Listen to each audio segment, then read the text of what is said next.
Você deve trabalhar para formar uma liderança na sua igreja. E se você tem uma liderança, como você pode então dar manutenção para que essa liderança seja produtiva? Ações importantes antes de você começar a formar uma liderança. Queria sugerir isso. Eu creio que é importante e eu queria compartilhar com você. Em primeiro lugar, antes de começar, escreva sua filosofia de ministério. Não sei se você já fez isso ou não. Não sei se você pensou sobre isso. Talvez pensou. Não sei se você colocou isso no papel. Tem um documento escrito. Qual é a sua filosofia de ministério? Sua visão lhe dará o seu mapa, para que todos saibam qual é a identidade da sua igreja. Que tipo de igreja nós somos? Que nem diz o pastor Jeremias Pereira, você tem que bater o martelo na cabeça do prego. Senão o negócio não dá certo. Eu aprendi que precisava fazer isso quando li no ano 2000, início do ano 2000, eu li o livro do Rick Warren, Igreja com Propósito. Eu fiz a leitura desse livro em 2 dias. No final da leitura, eu entendi que eu não tinha que copiar o modelo dele. Ele deixa isso bem claro no livro. Algumas pessoas não entenderam bem a ideia do livro e fizeram suas críticas, tal, etc. Tudo bem, já passou, foi lá no ano 2000. Mas no final do livro, da leitura desse livro, Igreja com Propósito, eu entendi que eu precisava escrever a minha filosofia de ministério. Qual era o propósito da nossa igreja? Que tipo de igreja nós queríamos ser? O que nós queríamos fazer? Aonde nós queríamos chegar? Eu não tinha feito isso ainda, e no final da leitura desse livro, eu entendi que eu deveria fazer. Me lembro que naquela época, eu sentei no meu escritorinho ali, e escrevi 4 pontos. Eu escrevi 5, mas depois ficou só 4 mesmo. Naquele livro, ele diz o seguinte, ele fala assim: uma igreja, ela não cresce porque as dependências são boas, mas dependências ruins impedem uma igreja de crescer.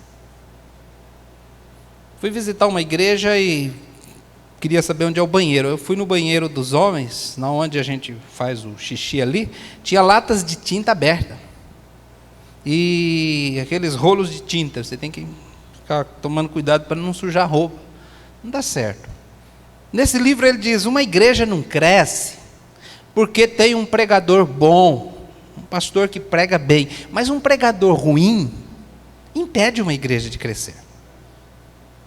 Uma igreja não cresce porque tem um louvor de qualidade, uma música de qualidade, mas uma música ruim impede uma igreja de crescer. Uma igreja não cresce só porque ela tem um bom programa de evangelismo e é receptiva, mas uma igreja que não evangeliza e não é receptiva não cresce. Então eu entendi que eu precisava escrever a minha filosofia de ministério, baseado nas minhas convicções de pastor. Então eu sentei, escrevi 4 pontos. Eu vou compartilhar só para os irmãos terem uma ideia do que eu fiz ali. Estou dizendo que você tem que pensar assim ou fazer isso. Absolutamente. Você tem que entender quais são as suas convicções e o que você quer realmente ser, fazer. Então eu escrevi ali, primeiro, meu sonho, meu desejo, meu alvo, é que nós seríamos uma igreja contemporânea. Ou seja, nós queríamos trabalhar as questões da atualidade, responder às perguntas que estavam sendo feitas hoje, porque eu percebi que algumas igrejas respondiam perguntas que ninguém mais fazia. Eu vi um pregador, E eu achei muito interessante que ele estava empolgado pregando. Ele falou: irmãos, a juventude hoje, ela é influenciada pelos 4 cabeludos de Liverpool. Eu falei: meu Deus, ele está 60 anos atrasado. Ele estava falando dos Beatles, eu acho, né? 60 anos de atraso, só isso. Esse é da época do Alfredo. Assim. Você curtiu o Benedito lá, curtiu, o Dorivaldo curtiu os Beatles. Acho que curte até hoje, não? Hoje o negócio é funk, né? Lá em Campinas é o MC Kevinho. Deus me livre. Então, temos que, quando eu digo uma igreja contemporânea, uma igreja que vive na atualidade. Irmãos, às vezes nós temos que entender que até a grafia, até a língua portuguesa muda. A necessidade de ter Bíblias atualizadas constantemente. Nós cantamos, não sei se foi hoje, foi ontem, aquele hino bonito, né? Ruge forte e contundente a guerra do pecado, mas os seus canglores vis não podem atingir nas sendas ardilosas. Ninguém entende isso. Desculpa, mas ninguém consegue entender o que está sendo dito. É um negócio, é uma linguagem que já foi. Precisa atualizar. Precisamos entender que nós temos que trabalhar com a realidade que nós temos hoje. Então, naquela época eu escrevi esse ponto. Nós queríamos ser uma igreja contemporânea. Segundo, teríamos o discipulado como missão. Se você for na nossa igreja, quem já foi lá na frente, está escrito bem grande, a nossa missão é fazer discípulos de Cristo. Nós deixamos isso muito claro o tempo todo. Aliás, se alguém vem à nossa igreja e não está querendo participar disso, dificilmente ele vai ficar na igreja. É muito claro qual é nosso objetivo de trabalho, de envolvimento, de engajamento. Terceiro, seríamos uma igreja acolhedora, simpática. Trabalhamos muito isso. Então lá, quando acaba o culto, a regra é, você pode ir embora depois que você tomar o café e abraçar e conversar com pelo menos 5 irmãos. Nosso culto acaba mais ou menos 15 para as 9. Às vezes o pessoal vai embora 10, 10 e meia. Eles ficam lá. Uma igreja que acolhe, uma igreja que muitas pessoas vão lá e dizem: que povo simpático, pessoal agradável, pessoal bacana. Mas isso foi trabalhado, isso é idealizado. Eu fui numa igreja também em que o pastor apagou as luzes para o pessoal ir embora. A filosofia de ministério dele é outra, diferente da minha. Eu não sei qual é a dele, mas eu penso que a gente tem que ser uma igreja acolhedora. Uma igreja simpática, uma igreja que conversa, uma igreja que bate papo. Nosso culto começa às 6 da tarde com um culto de oração.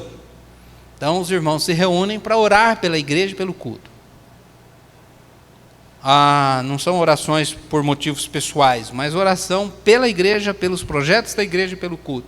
Termina aquele período, mais ou menos 6 e meia, eles vão conversar. 7 horas começa o culto, depois eles ficam mais 1 hora, 1 hora e meia depois do culto. Queremos ser assim.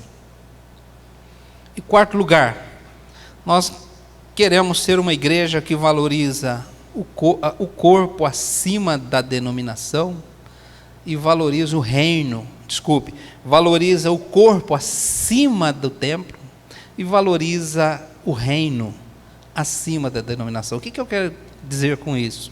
Quer dizer que lá a gente não quer pensar primeiramente em templo, em regras e normas. Nós queremos primeiro pensar em pessoas. Gente não é número.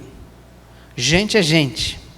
Gente, a gente não quer pensar primeiro no templo, primeiro na instituição em si. Queremos pensar nas pessoas. As pessoas são valorizadas.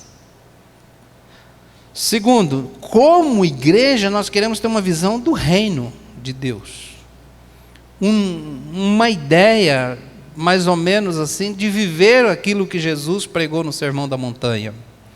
E não ser uma igreja que primeiro pensa em termos denominacionais, mas sim uma igreja que quer viver o reino. Participamos aí do... Aliás, eu nunca sei por que nossa denominação é chamada de movimento. O movimento. É um movimento. Depois alguém explica para mim. O Dorivaldo, explica aí. É um movimento. Mas é uma denominação. Irmãos, nós, obviamente, somos batistas regulares. Tanto que nós estamos aqui, participamos. Agora, nossa visão como igreja é ser uma igreja que sinaliza o reino de Deus como povo de Deus. Então, me lembro que eu escrevi esses pontos. Depois, em 2009 para 2010, eu reformulei. Depois eu vou explicar por quê. Então, saiba quais são as suas metas. Saiba quais são as suas ferramentas. Saiba que tipo de ministério você vai estabelecer. Saiba como você vai alcançar as suas metas. Saiba que tipo de equipe você quer para trabalhar junto com você para alcançar as suas metas. Então, se você não fez isso ainda, dificilmente, ou seja, você não sentou e escreveu a sua filosofia de ministério, dificilmente você vai conseguir manter uma equipe trabalhando com você. Por quê? Porque a equipe vai se perder. E você vai perder a sua equipe. Segundo lugar, deixe bem claro qual é o propósito do seu ministério. Isso vai ajudar as pessoas, inclusive, até que venha a sua igreja, saber se é lá ou não que devem ficar. Recentemente, final do ano passado, eu preguei uma mensagem, que tipo de igreja nós somos. E tinha uma pessoa que veio de uma igreja batista de Sumaré, mudou para o bairro, estava visitando lá, e depois ele me procurou e falou, olha, se eu tinha alguma dúvida que eu queria ficar aqui, agora eu tenho certeza que essa é a igreja que eu quero ficar. Mas tem pessoas que já, depois de uma mensagem como essa, falou, não é aqui que eu quero ficar. E eu falo claramente. Às vezes, nessa mensagem eu disse, olha, se você está procurando, sei lá, restitui o que é meu, me dá em dobro o que é meu, não é aqui. Se você está procurando aí algum tipo de mistério, revelação, não é aqui. O nosso negócio é discipulado. Procura outro lugar. Se sua igreja, às vezes, irmão, está empacada, não cresce, não se desenvolve, provavelmente é porque está sem rumo. Sabe para onde vai. Não tem para onde ir. Ninguém sabe para onde está indo. Quem não tem um destino não sai do lugar. E essas coisas precisam estar na ponta da língua. Tem que ficar pensando, buscando lá as anotações para dizer qual é a filosofia de ministério, para onde nós estamos indo, que tipo de igreja nós somos. E, aliás, essas coisas devem estar claras para a igreja. Os membros da igreja devem saber isso claramente. Uma sugestão é gastar 10 minutos da sua pregação. Eu sei que você é um pregador exponencial e às vezes, quer gastar lá todo o tempo, mas diminui um pouquinho o seu sermão. Não é diminuir o conteúdo, mas dá uma compactada, diminui a ilustração. E gasta 10 minutos do seu culto passando a sua visão de ministério para a sua igreja. É o que eu faço. Por exemplo, conversando com eles sobre os propósitos das coisas, dos projetos que nós temos em andamento. Mostrando para eles o porquê daquilo. Convidando-os ao engajamento nos projetos que nós temos. Explicando para ele o porquê nós fazemos as coisas do jeito que fazemos. Faça isso e você, todo culto, toda oportunidade. Comi uma semente de abóbora ali, Está rendendo. Irmãos, você... Não estou dizendo aqui de uma coisa assim, sem pensar, mas eu planejo um esboço para isso. Em oração, ali, planejando, o que é que eu vou comunicar à igreja nesse tempo? O que é que eu vou passar para a igreja? Que tipo de incentivo eu vou dar para a igreja? Eu gasto um tempo nisso. Depois, antes da mensagem, eu converso com a igreja. Falo dos projetos. Falo das coisas que estão acontecendo, falo por que queremos fazer isso.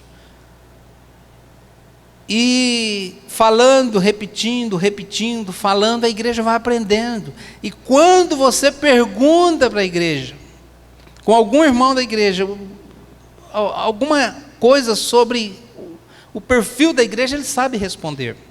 Aliás, eu estava numa reunião de oração com alguns jovens, e eles estavam ali no momento de oração, eles começaram a orar. E eu percebi que a oração deles era exatamente aquilo que eu converso com a igreja. O linguajar, a ideia, aquilo que estava no coração deles. Isso é muito importante. Então a sugestão que eu dou é essa. Comece, escreva aquilo que é a sua convicção.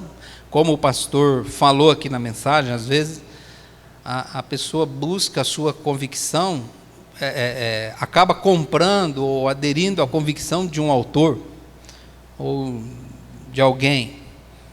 É importante lermos, entendermos, mas é importante sabermos qual é a nossa convicção, o que é que nós queremos, o que exatamente eu penso como pastor. Escreva isso, depois passe isso para a igreja. O ideal é que todos os membros saibam responder a pergunta: qual é a nossa visão e qual é a nossa missão? Por exemplo, na nossa igreja, nós entendemos que fazer discípulos é a nossa missão.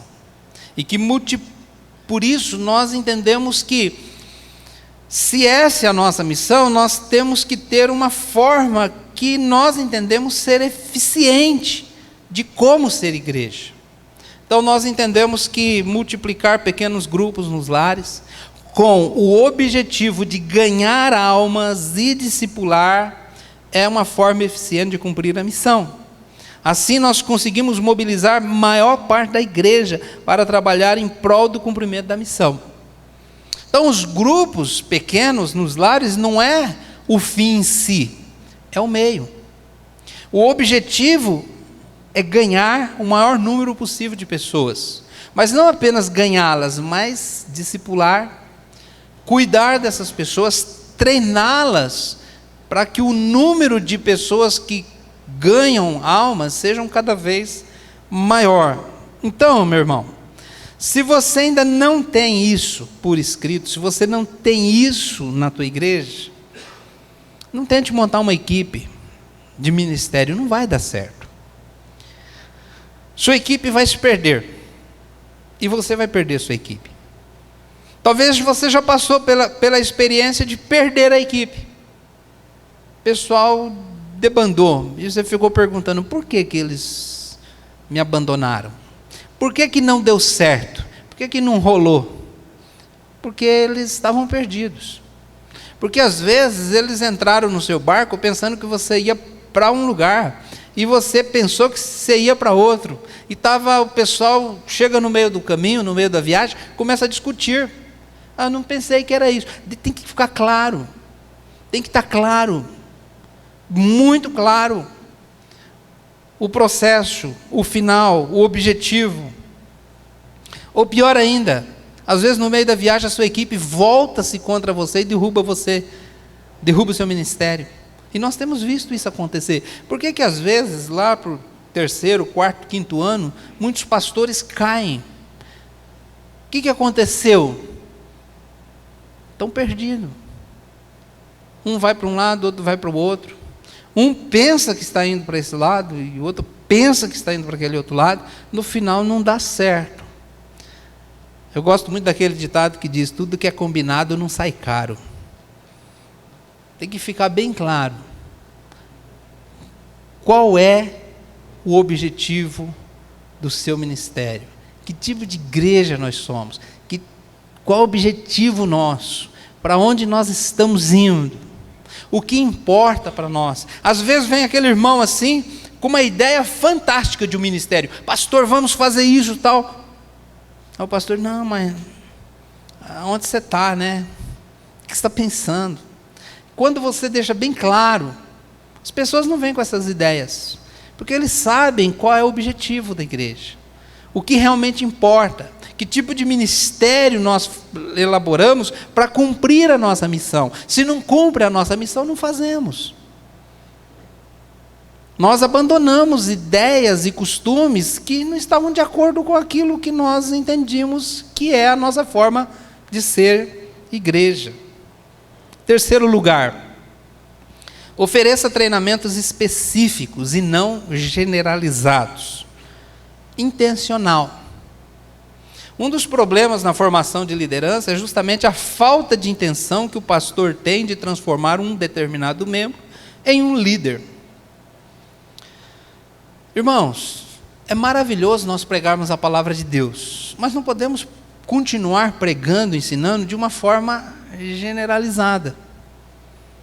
Porque a pessoa ouve, mas não entende o objetivo que está tendo na vida dela. Uma vez, um novo convertido veio me fazer uma pergunta. O novo convertido quer saber, né? O irmão deu aviso lá e só colocou a sigla EBD. Ele não sabia o que era aquilo. Aí ele veio me perguntar no final do culto, falou, o que é EBD? Eu falei, é Escola Bíblica Dominical. É escola porque a gente é uma escola. Bíblica porque ela é fundamentada na Bíblia. E dominical porque acontece domingo. Aí ele falou, que legal. Quando que é a formatura?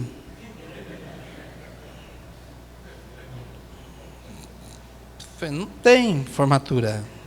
Aí eu comecei a pensar que tinha irmãos lá que já estavam há 20 anos. E nada acontecia na vida deles. Nada mudava. Eles não estavam lá por algum propósito, eles estavam lá por hábito, por costume. E eu comecei a pensar na pergunta daquele novo convertido, eu falei, eu preciso pensar numa escola bíblica, com ênfase em formação ministerial. Aonde a proposta é, você matricula, faz os módulos e você se forma nisso. Aí tem formatura. Aí a pessoa vai exercer uma função. Aí é uma escola intencional e não generalizada. Então nós começamos a trabalhar nesse objetivo. Não é fácil, é muito difícil. Porque você vai ter que pensar, encontrar um material que seja bom, claro, é muito difícil, mas a gente conseguiu. Por exemplo, quando você quer formar um médico, você coloca ele na escola de medicina. Assim, quando nós queremos formar um líder na igreja, tem que matricular ele na escola de liderança. Nós temos os pequenos grupos, as células. Então, nós formamos uma escola para formar líderes para esses grupos. E a pessoa se matricula lá, sabendo que no final ele vai estar preparado para liderar um desses grupos. Por que uma escola bíblica tradicional não forma um líder? A resposta é muito simples, ela não foi criada com essa intenção. Não estou dizendo que a escola bíblica tradicional é ruim, irmãos, por favor. Só estou dizendo que não forma líderes. A nossa não formava. E eu conheço irmãos que estão lá a vida toda, na escola, e eles nem sabem exatamente qual objetivo exatamente estão lá. Aprendem a palavra. Mas na escola bíblica, com ênfase na formação de líderes, é diferente. Eles sabem por que estão lá. Eles aprendem e executam aquilo que aprendem.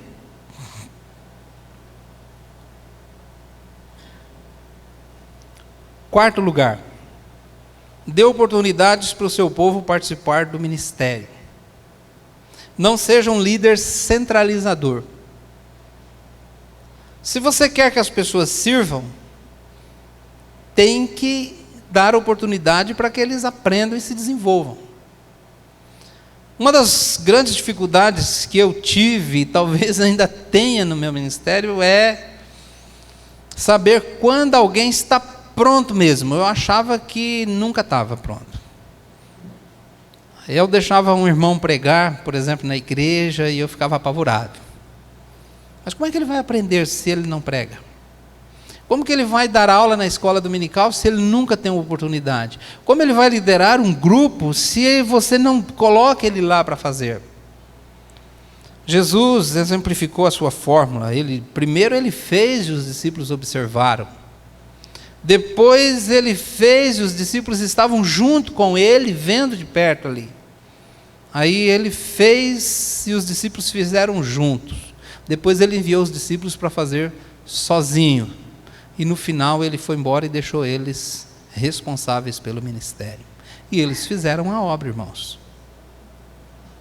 A aplicação para hoje é muito clara. Você forma líderes. E os líderes formam uma rede de ministérios na sua igreja. Se você não forma líderes, o ministério não cresce, a igreja não cresce, não vai para frente. Quinto lugar, e esse aqui é muito importante: produza as qualificações bíblicas, não apenas procure-as. Antes eu entendia que eu tinha que procurar pessoas que estavam prontas. Aí me deram um toque, né? Falou, não, você tem que produzir pessoas e não procurar pessoas prontas. Essa é a função que nós lemos lá em Efésios capítulo 4. Às vezes estamos procurando homens que tenham as qualificações e não encontramos. Jesus encontrou homens e desenvolveu nele as qualificações necessárias para serem agentes do reino. Nós precisamos desenvolver as qualificações por meio do discipulado. Quando nós lemos ali o Evangelho, nós vemos, por exemplo, Pedro agindo, comentando na hora errada, falando bobagens, né? Quando Jesus estava falando que ia morrer, ele tomou a frente, falou, não fala bobagem, o senhor não vai morrer nada não, né? Vira essa boca para lá. Jesus falou assim, arreda Satanás. Então, a gente vê aquele homem impetuoso, até no finalzinho ali, antes da crucificação, tacou a espada na cabeça do Malco. Ele não deu para cortar a orelha, ele deu para rachar a cabeça, mas o cara desviou e pegou só na orelha. Mas Pedro foi o primeiro líder realmente ali da igreja em Jerusalém. Foi por ele que começou a primeira pregação, onde os primeiros convertidos foram agregados. Jesus trabalhou o perfil de Pedro, Jesus teve tempo com Pedro, Jesus ensinou a Pedro, Jesus repreendeu, corrigiu, exortou, em vários momentos, para que Pedro pudesse estar pronto depois. Então, irmãos, é isso que nós precisamos fazer. Precisamos desenvolver pessoas que não estão prontas para estarem prontas. Um missionário lá do Amazonas, um pastor foi visitar um missionário lá no Amazonas, de uma outra igreja, e eles foram fazer uma viagem até uma comunidade ribeirinha, e ele falou assim, eu tenho 2 discípulos que vão comigo. Falou, legal, e um dos discípulos chegou bêbado. O pastor falou assim, puxa, mas o homem está bêbado. Aí depois ficou incomodado e perguntou para aquele missionário, falou assim, um dos seus discípulos estava bêbado. Melhorou depois, mas estava bêbado. Ele falou, é mesmo? É discípulo mesmo? Ele falou, ele não está pronto, irmão. Ele não está pronto ainda. Mas quando ele estiver pronto, ele já vai conhecer bem o processo que eu trabalho aqui. Às vezes nós queremos pessoas prontas, mas nós temos que receber as pessoas e discipulá-las, ensiná-las, estar junto com elas, trabalhar a vida delas, para que elas fiquem prontas. Isso eu tenho aprendido a fazer, e tenho a grata satisfação de ter hoje mais ou menos 90% da equipe que trabalha comigo. São pessoas que eu tive o privilégio de levar a Cristo, batizar essas pessoas, discipular essas pessoas e levá-las até o nível do discipulado. Tem um irmão que trabalha comigo hoje, tempo integral. Ele não foi ordenado pastor ainda, mas ele já está trabalhando tempo integral comigo. E ele foi uma pessoa que eu levei a Cristo, eu batizei ele, a família dele, eu discipulei esse irmão nos primeiros passos da fé. Hoje é meu braço direito, ele trabalha comigo, tempo integral. Então, é isso que é o nosso ministério, irmãos. Agora, se você está procurando pessoas que estão prontas, logo você vai ficar frustrado e decepcionado. Porque aí, se um discípulo seu aparecer bêbado, você fala, você não serve. Isso aí não tem condição, um negócio desse. Né? Vou excluir. Que nem diz um pastor, um amigo meu, falou, lá nós exclui mesmo. Não tem negócio não. Não, não é isso, irmãos. A ideia não é essa. A ideia é trabalhar pessoas. A ideia é discipular e edificar a vida de pessoas, para que possam liderar junto com você. Segundo lugar, quero falar sobre fatores essenciais para formar uma equipe de alto desempenho e obter mais resultados. Como eu já disse, não vou ficar aqui repetindo, mas, em primeiro lugar, seja exemplo. Seja exemplo de tudo aquilo que você deseja que sua liderança seja. Seus discípulos precisam ver em você um ideal. Precisam de ver em você um homem de fé. Um homem piedoso. Precisam ver em você aquilo que você quer que eles sejam. O seu espelho, é o padrão. É aquilo que você ensina, mas o que eles realmente vão aprender é aquilo que você vive. Se nós não somos exemplo em alguma coisa, precisamos trabalhar isso primeiro na nossa própria vida, para que possamos ser exemplo. Ser exemplo realmente daquilo que nós queremos que eles sejam. Eu me lembro que eu comecei a trabalhar com um grupo de irmãos, e eu percebia que aqueles irmãos não conseguiam orar. Achava meio estranho, eles oravam um pouquinho e tal, corriam disso. Aí eu comecei a fazer diferente. Nós reuníamos para orar, mas eu orava. Comecei a orar, junto com aqueles irmãos. Passado um tempo, eu comecei a perceber que eles foram, então, desenvolvendo, assim, melhor na oração, porque eles foram aprendendo. Me lembro daquela passagem que Jesus foi orar e depois voltou, os discípulos falaram, ensina a gente a orar também. A gente quer aprender isso. Eu tenho uma forma de pregar, né, que eu sempre coloco lá no PowerPoint, a mensagem central. É uma forma, um método. Então, assim, essa é a mensagem central do meu sermão. No final do sermão é isso que eu quero que vocês aprendam. Interessante que eles vão pregar, eles fazem exatamente igual. Eles colocam lá, mensagem central. Eu nunca ensinei isso para eles assim na aula. Eles aprendem vendo. A forma com que eu oro, eles oram também. Porque eles veem a forma de agir. Mas se nós pisamos na bola, eles ficam decepcionados. Eles começam a duvidar, começam a vacilar. Por isso nós não podemos ser um mau exemplo. Precisamos ser um exemplo. Por exemplo, na nossa igreja, nós recolhemos a oferta. Durante um cântico, os irmãos levantam, pegam seus envelopes e trazem à frente. Todas as vezes que tem oferta, eu levanto com o meu envelope e coloco a minha oferta lá, todo culto. Às vezes, não é meu dízimo, é uma oferta. Às vezes eu tenho lá só R$2 na carteira, mas eu coloco lá e levo. Por quê? Porque eu quero que eles aprendam. Porque se esse é o critério da igreja, e eles nunca veem um pastor ir lá levar a oferta, o que eles pensam? Então, eu faço isso para ser o exemplo, para dar o exemplo para eles. E eles vão aprendendo. Então, seja o exemplo daquilo que você quer que eles sejam. Jesus encontrou esses homens e desenvolveu eles.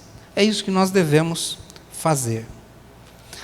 Segundo lugar, mantenha a comunicação aberta. Manter a comunicação aberta e direta com sua equipe é uma das grandes chaves para o sucesso. Agora, a porta do seu gabinete tem que estar aberta à sua liderança. Deve estar sempre aberta para um diálogo, para ouvi-los, possibilitando então que eles tirem suas dúvidas, que as tarefas que eles estão executando não sejam interrompidas por falta de orientação, que eles possam sempre falar para você o que pensam, sem você cortar ali o barato deles, de uma forma que eles vão depois ficar receosos de vir e falar de novo. Então, tem que estar sempre em contato e o diálogo sempre aberto. Quando eu faço reuniões e converso com esses irmãos sobre planejamento, eu sempre começo dizendo: o que vocês pensam? E eles têm a liberdade de dizer o que pensam, liberdade de falar o que sentem, e até mesmo de expor certas fraquezas, porque o diálogo é aberto, é franco. Às vezes você pensa assim: não, o pessoal nunca veio me falar nada. Às vezes não é porque eles não têm o que falar, porque eles não têm liberdade para dizer, não têm liberdade para conversar. Isso é ruim, isso é ruim. O silêncio é ruim. Então, se você quer formar uma equipe de alto desempenho, converse com eles. Eu estava falando sobre o GD, momento em que nós nos reunimos com eles para comer uma pizza, para bater um papo. Não tem programação nenhuma, não tem nada por escrito, mas ali conversando, abrindo um diálogo, eles falam o que pensam, falam dos seus medos, de suas preocupações, de suas ansiedades, e nós vamos então entendendo o que precisam, o que eu posso orientá-los, motivá-los. Terceiro lugar, ofereça feedback. Simples. Por exemplo, você põe alguém para pregar. Então você orientou, ensinou como ele deve pregar. Terminou a pregação, você chama ele e dá um feedback. Foi bom nisso, fez isso, isso aqui precisa melhorar, assim, assim, ele vai aprendendo. Tem um irmão lá na nossa igreja que ele tem uma personalidade muito expansiva, né? Tem aquele livro lá como é que chama lá, das personalidades. É isso. É aquele, tem o sanguíneo, né? Alguém falou assim: esse é sanguíneo hemorrágico. Fala o que pensa e tal. Ele está na equipe da liderança. Ele é muito fiel, é muito amigo. Mas eu já fiquei apavorado com ele muitas vezes. Aí um dia ele queria pregar. Falei: tudo bem, vamos aprender aqui como interpretar o texto, fazer aplicação prática e tal. Preparou o sermão. E ele foi lá na frente, irmãos, não falou nada do que tinha combinado. E olha só, ele tinha lido um livro que não é nada recomendável. Ele tinha lido um livro do Benihim. Aí ele... foi horrível. Quando acabou, ele caiu em si. Porque o sanguíneo tem dessas coisas, né? Depois cai em si. Aí eu falei: quero falar com você depois. Ele veio chorando. Falei: pastor, me perdoa, me perdoa. Eu sei que o pastor nunca mais vai me deixar pregar. Aí me dá uma bronca. Eu falei, abracei ele. Falei: não, irmão, calma. Eu quero te ensinar. Quero tirar de você esse privilégio. Vamos conversar mais. Aí por 6 meses, eu ensinei, discipulei semanalmente aquele irmão. E um dia subi lá e falei assim: meu irmão vai pregar hoje. Alguns irmãos: sério? Sério. Quando acabou o sermão, os irmãos falaram assim: pastor, que você fez com ele? Como é que você conseguiu domar esse cara? Eu falei, não, irmão, foi trabalhoso, mas eu não queria perder ele, tinha muitas qualidades boas. Então esse irmão se tornou um excelente pregador, um excelente líder na igreja, uma pessoa de confiança, uma pessoa que eu amo de verdade.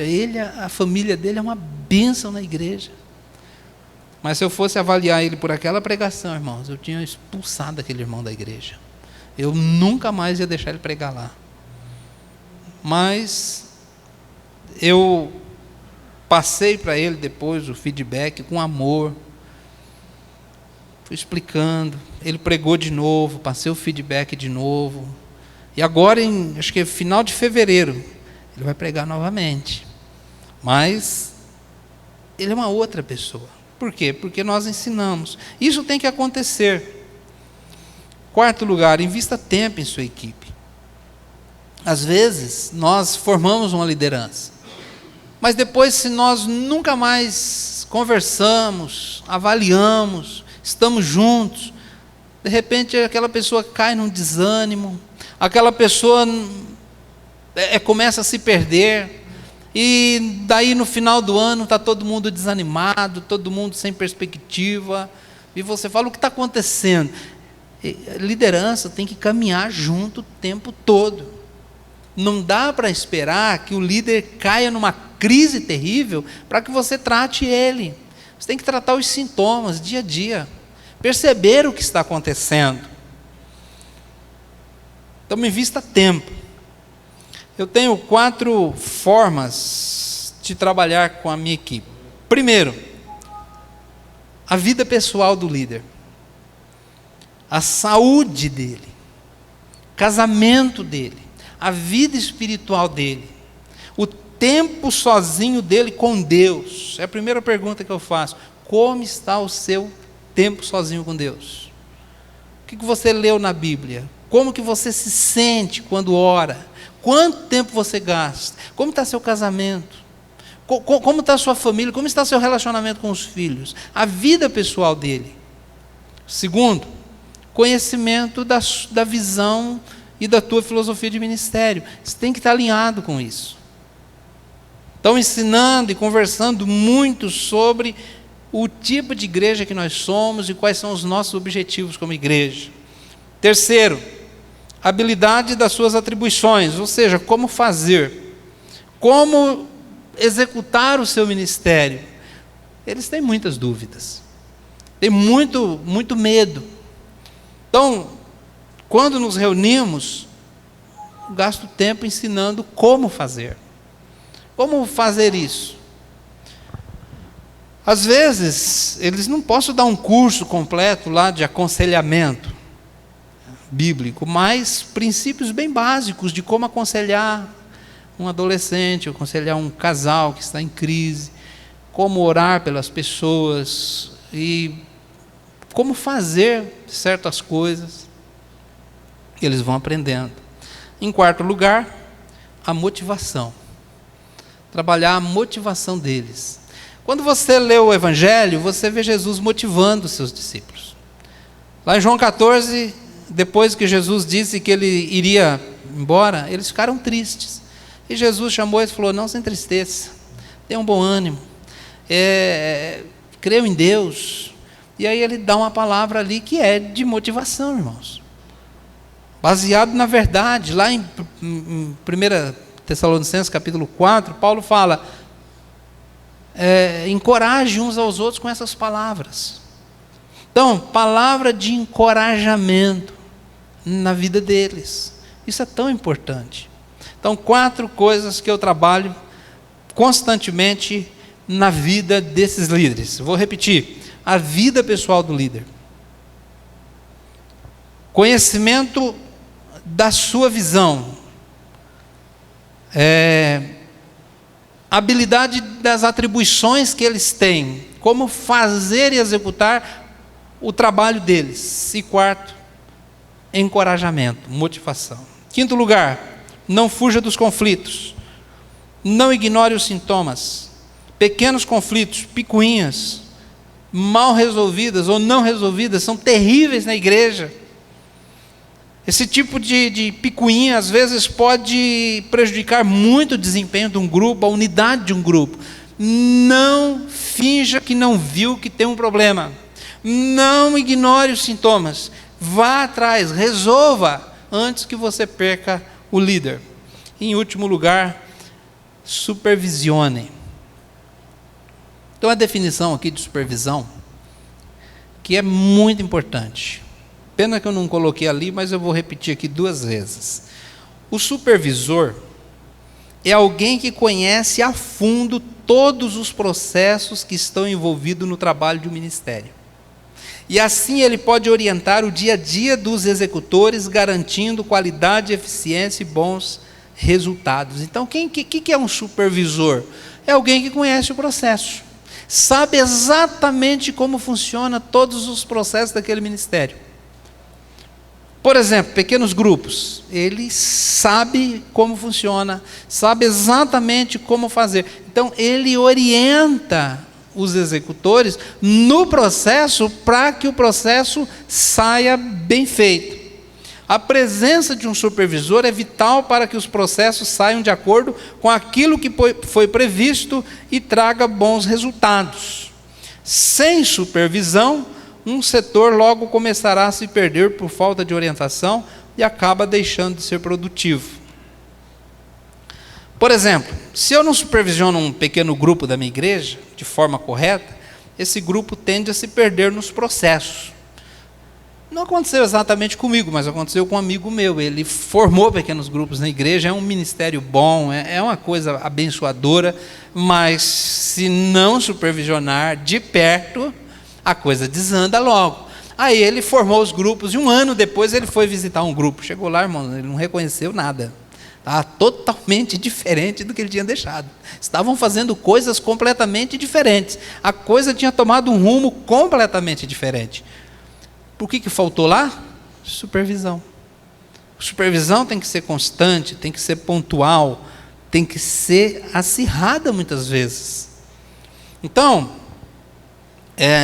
se nós não supervisionamos os líderes da nossa igreja, não só dando o feedback, mas orientando e corrigindo coisas no decorrer do processo, a coisa desanda mesmo, em qualquer setor.